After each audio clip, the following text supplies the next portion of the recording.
Last ഞാനൊന്ന് പാനിക്കായി. സമയം 5 മിനിറ്റുള്ളൂ പറഞ്ഞപ്പോൾ എൻ്റെ ഇത് നോക്കുമ്പോൾ പകുതി എത്തിയിട്ടുള്ളൂ. അപ്പം ഞാൻ കുറച്ച് കഴിയുന്ന പോലെ സ്പീഡാക്കി.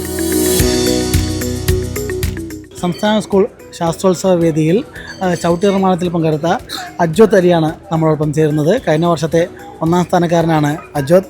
അജ്വത്, എങ്ങനെയുണ്ടായിരുന്നു മത്സരം? മത്സരം നന്നായിരുന്നു, കുഴപ്പമില്ലാത്ത രീതിയിൽ ചെയ്യാൻ പറ്റിയിട്ടുണ്ട്. കൊല്ലം പ്രൈസ് കിട്ടുമെന്ന് പ്രതീക്ഷിക്കുന്നുണ്ട്. കാരണം ഞാൻ 3 ചവിട്ടി ചെയ്ത് 3 മണിക്കൂറിൻ്റെ ഉള്ളിൽ. അങ്ങനെ അതിന് കണക്കൊന്നുമില്ല. പക്ഷേ ഞങ്ങളെ സ്കൂളിൽ നിന്ന് എനിക്ക് തന്നത് 3 എണ്ണം തന്നു. അപ്പോൾ 3 എണ്ണം ചെയ്യാൻ കഴിയുമെന്ന് ചോദിച്ചു. ഞാൻ സമയം വെച്ച് സ്കൂളിൽ നിന്ന് പ്രാക്ടീസ് ചെയ്ത് നോക്കി. അപ്പോൾ എനിക്കൊരു 3 എണ്ണം ചെയ്യാൻ കഴിയുമെന്ന് ഉറപ്പായി. അവസാനം കുറച്ച് ഒരു സ്ലോ ആയിപ്പോയി. രണ്ടാമത്തെ ചെയ്യുമ്പോൾ കമ്പിക്ക് ചെറിയൊരു പ്രശ്നമുള്ളതുകൊണ്ട് സ്ലോ ആയിപ്പോയി. ടൈം കഴിയുന്നതിന് മുമ്പ് തന്നെ 3ാമത്തെ ഫിനിഷ് ചെയ്തു.